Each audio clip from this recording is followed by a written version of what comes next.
Client से कैसे अक्लमंदी से बात करनी होती है, उन्हें कैसे डील करना होता है, उनसे अच्छे पैसे कैसे लिए जाते हैं, अच्छे प्रोजेक्ट्स कैसे लिए जाते हैं, ये बातें हम कर रहे हैं 2-3 दिन से डिस्कस। आई होप कि आपको बिल्कुल समझ आ रही है।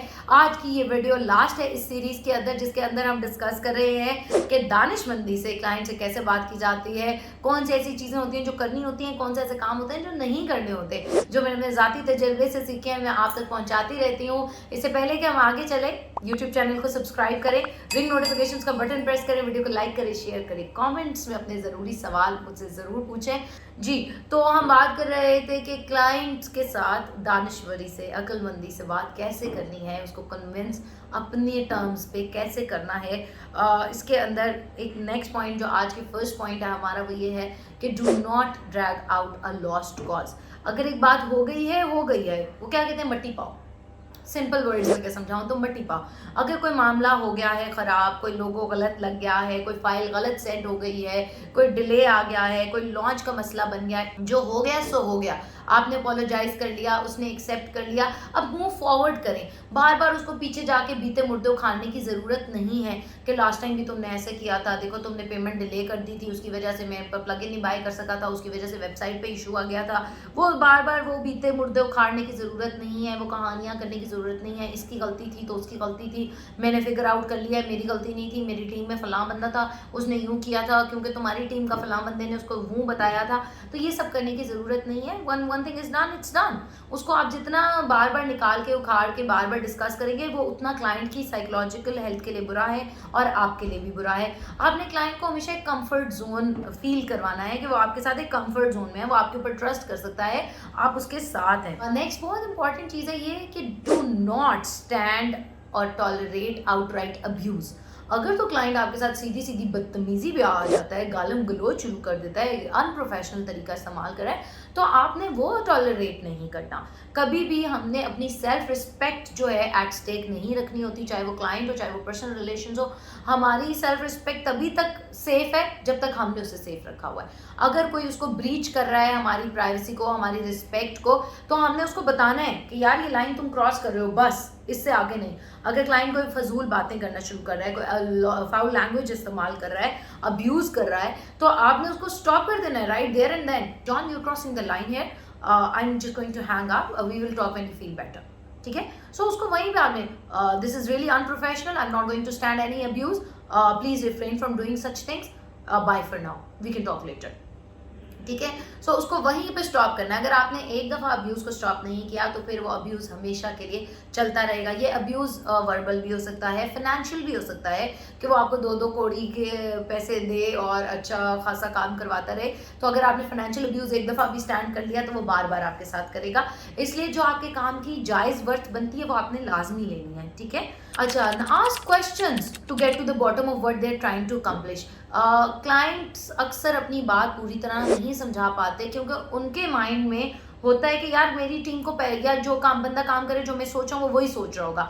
अक्सर हमारे साथ भी होता है, मैं हूँ या काश हैं या आप लोगों के साथ भी होता होगा कि आप लोगों के जो एम्प्लॉयज़ हैं या मातहत हैं या आपके साथ और लोग काम करते हैं, आपके दोस्त हैं, तो आप एक्सपेक्ट कर रहे होते हैं कि उनको पहले ही समझ आ जाएगी आप क्यों उदास हैं, आप क्यों खुश हैं, आप क्या चाहते हैं। तो ये चीज़ें किसी को ऑलरेडी लाजमी नहीं होता कि पता हो। अब क्लाइंट एक्सपेक्ट कर रहा होता है कि आपको पहले से ही पता है कि उसको सेल्स चाहिए और नॉर्थ अफ्रीकन उसके ऑडियंस है और वो क्या उनके कल्चर है, क्या उनके इश्यूज़ हैं, कब उनके हॉलीडेज़ आते हैं, कब उनका पीक बाइंग टाइम होता है। मे बी आपको इसमें से कुछ भी नहीं पता।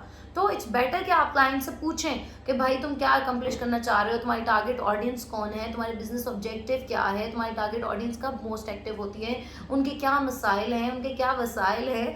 तो जितना ज़्यादा आप क्वेश्चन पूछेंगे उतना बेहतर आप एग्जीक्यूट कर सकते होंगे। बल्कि मैंने बहुत सारे कम्युनिकेशन के टेम्पलेट्स आप लोगों के साथ शेयर किए हैं जिसके अंदर मैं बार बार आपको ये लिखे हुए सवालात, questionnaires, pre contract, post contract चीज़ें देती रहती हूँ। जितनी इन्फॉर्मेशन आप क्लाइंट से ले लें उतना आपके लिए बेहतर है, क्लाइंट के लिए भी बेहतर है, क्योंकि प्रोजेक्ट में कोई एम्बिग्विटी नहीं आएगी। अच्छा, फिर boost happiness with GIFs, exclamation points and emojis. जब आप कोई अचीवमेंट किया है, प्रोजेक्ट लॉन्च हो गया है, डिज़ाइन कंप्लीट हो गया है, क्लाइंट खुश है, तो आपने उसको खुशी को बूस्ट करना है। जिफ्स इस्तेमाल करें, इमोजीज इस्तेमाल करें, क्योंकि हम जब आमने सामने बैठे होते हैं किसी के साथ तो हम बहुत अच्छे तरीके से अपने आप को एक्सप्रेस कर सकते हैं, अपनी खुशी को शेयर कर सकते हैं। हम बहुत खुश हैं जी, हम कहते हैं चलो जी पिज़्ज़ा मंगाओ, सारे पार्टी करते हैं।